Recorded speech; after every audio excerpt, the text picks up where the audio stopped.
Hello and welcome to another video of mine. It's Kemal AA and this is another Chelsea transfer news video for you guys, where I'll keep you guys up to date with all the latest Chelsea news in the previous 24 hours and some big news stories in regards to Erling Haaland. He has to make a decision, reported by Dean Jones, who writes for the Bleacher Report. Independent as well has been reporting some news. Jadon Sancho news, Kepa, Arifa Balaga situation with his future, and finally I'll be giving you guys and discussing the situation of Chelsea versus Atletico, where the first leg will be played, where the second leg will be played, all the confirmed details.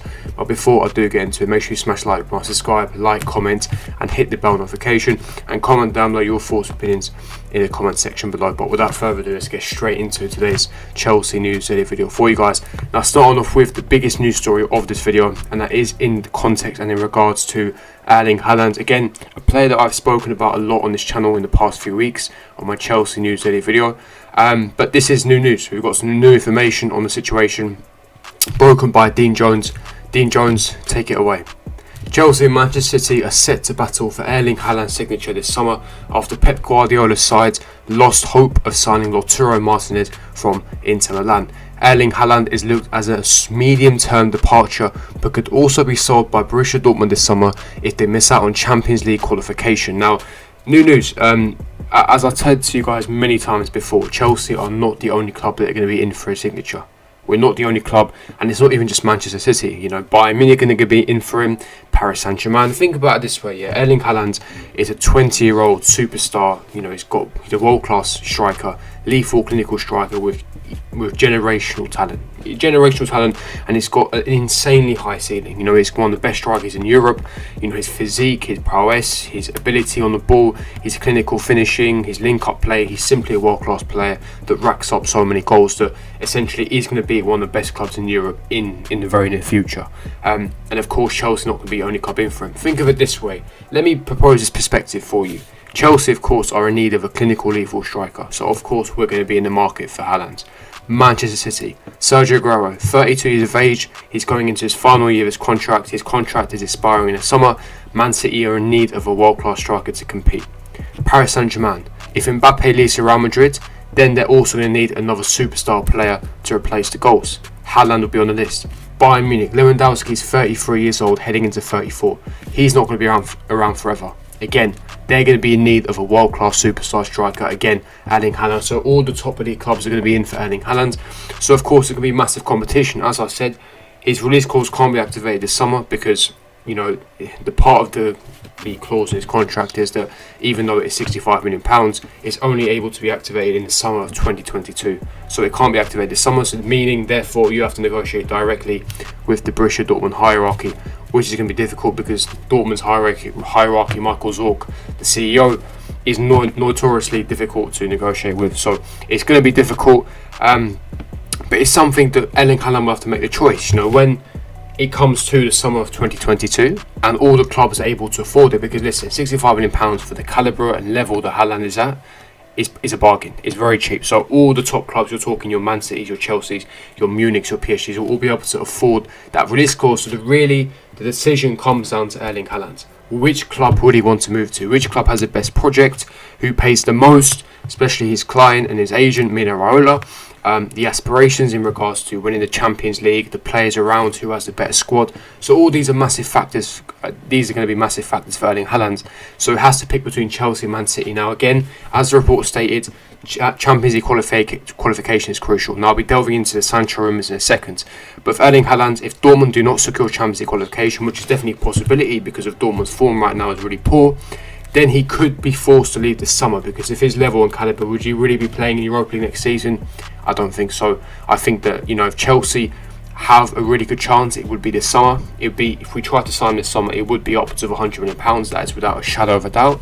But next summer it's really difficult because we are competing with the best of the best. Not to say that we can't, because we can. You know, we are an elite club. We are also in the best of the best, but you're competing with clubs your level. So it's going to be tough, it's going to be difficult, but I think if we want to sign this summer, we have to hope Dortmund do not get Champions League, because then it will force Haaland to leave, and also it means that Dortmund will be in a bad financial situation regarding the pandemic, and they may be forced to sell Erling Haaland. Now, another player that Dortmund may be forced to sell if they don't get Champions League is Jadon Sancho, a player that we were heavily linked with last season. Reports are coming out that Chelsea linked with Jadon Sancho could be sold by Borussia Dortmund this summer if they miss out on Champions League qualification due to the tense financial situation at the club. Now, it's a very well-known secret that most clubs are suffering financially. There's a massive financial strain on all Europe's elite clubs because of the pandemic. No fans, a decreased amount of revenue, not enough profits, not enough merchandise being purchased, and you're still paying out wages. There was a period of 3-4 months where there was no matches being played, so you don't get the TV money. So a lot of your revenue streams were getting cut off, and of course this leads to a massive strain financially on these clubs. And of course, if they don't secure Champions League qualification, which gives you an extra amount of money, revenue, every single season, they may be forced to sell one of their greatest assets, i.e. your Sanchos or your Haalands. They would rather offload Sancho compared to Haaland, which is of course natural because Haaland is more of an important player, and Sancho, his contract does expire next season. So they may be forced, their hand is forced to essentially sell. So they may be forced to sell. He's got just under 2 years left on his current deal, on his current contract. So they can't get the max amount. Secondly, as I said, because of the pandemic, originally they wanted upwards of £100 million for Sancho, but they may accept £88 million for the signing of Jadon Sancho. Now, the question I want to ask you guys is, do we need Sancho? Do we need Sancho? Because you look at our situation, I spoke about this situation in the past. We have a lot of creative wingers, i.e. your Pulisic, your ZX, your Kemal AA, but we haven't really got a goal scorer in that department, and it's been so evident since Thomas Tuchel's come in. Look at who scored our goals: Mason Mount, Jorginho, Marcus Alonso, Azpilicueta. Not a single forward, i.e. your Timo Werners, your Havertz's, your ZX, your Pulisic. These guys haven't scored because they are not naturally goal scoring wingers. They can score, but they like to create more. So we can produce so many opportunities. We create so much because these guys are world-class creators, but we haven't got a goal-scoring wing, especially the fact that Timo Werner is out of form as well. So for me, we need more of a goal scorer. The problem with Sancho is he's more of a creative winger as well. He's in the same mould of a Kemal AA, Pulisic, where fantastic, another world-class creator, but you're not solving the problem going forward because look at Jadon Sancho's stats this season. He's got a lot of assists, but he hasn't got a lot of goals, and that's my issue. Is we need a winger that's that produces 20 plus goals a season, because we need players that can finish, or a Haaland that scores 30 plus every season because he's a clinical monster. That's what I'm saying. So I think Haaland is more of a priority because we need Haaland, his profile of a player, compared to a Sancho, which we already have players similar in his position that do similar things. So for me, I don't think he's needed. But listen, I wouldn't complain. Sancho is a top talent. He's got world-class potential. I wouldn't say no to Sancho, but for me, it's just a case of we can spend that money better elsewhere, i.e. a centre-back, a defensive midfielder, a goalkeeper, or speaking of goalkeepers, I'll be getting into that in a second, or a striker. But speaking of goalkeepers, let's get into the next report, and that is broken by Matt Law, and that is in regards to Kepa Arrizabalaga. Matt Law, take it away. There is a sense Chelsea would like to keep Kepa Arrizabalaga to be given a second chance before having to make a final decision on his future. Marina Gunner Sky spoke to Kepa in the summer in an effort to offer support and try to plot a path forward. Now, this is big news. And to be honest, I didn't expect this. I thought that Kepa was on his way out, especially with the fact that since Thomas Tuchel's come in, Mendy's been the first choice every single game. Now, it is understandable why these news have come out. We need to understand that he is the world's most expensive goalkeeper in history. He is our world record signing. So, of course, we need to be able to make sure that we can utilise it. And listen, if he isn't our long-term future, we need to be able to raise his market value in order to recuperate some of the money that we spent on him. Because at the moment, we're not going to even make a quarter of what we spent on him. So, it really is a massive L on the Kepa situation. Now, this is interesting because it means that could we see Kepa against Barnsley? Remember, we've got Barnsley tomorrow evening. I would expect Kepa to play. I'm fairly certain he will play. If he puts in a really good performance, could that be the start of a Kepa remontada? Let's hope so. I always rated Kepa in his first season. I like his distribution. I like his mentality. Again, his shot stopping is fairly average. That's something that he needs to improve drastically. I would like to see a change in the goalkeeping coach. I don't think Hilario is good enough. But I think, Kepa, there's still a player in there. I still believe that he has potential. Whether he makes it at Chelsea or not, that remains to be seen. But I think under a new manager, new coaches, new environment. The fact that the squad is united again, players and the hierarchy can offer support to him.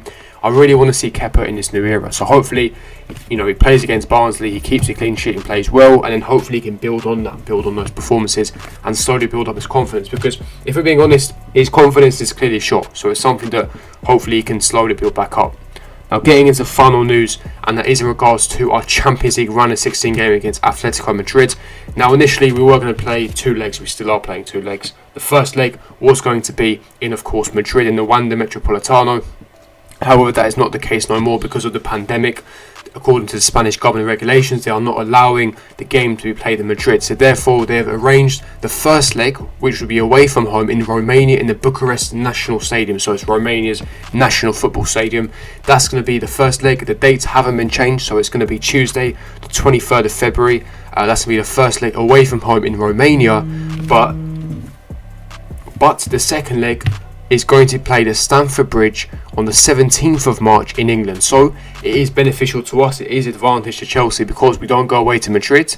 We play in a neutral venue for the first leg, but the second leg is being played at Stamford Bridge, which is massive. It gives us a massive boost advantage, meaning that we can, away goals will still count in a neutral venue. So it's going to be interesting. Good news for Chelsea. A bit unfair for Atletico, but there's nothing that we can do, that UEFA can do. It is what it is. Slight advantage, but we still need to perform. It's going to be a difficult game, but that is me wrapping up the Chelsea news daily video for you guys. If you did enjoy this video, smash the like button, subscribe, hit the bell notification, comment down below your thoughts, opinions on each topic that I did speak about, and I'll see all of you guys for my next video. Peace.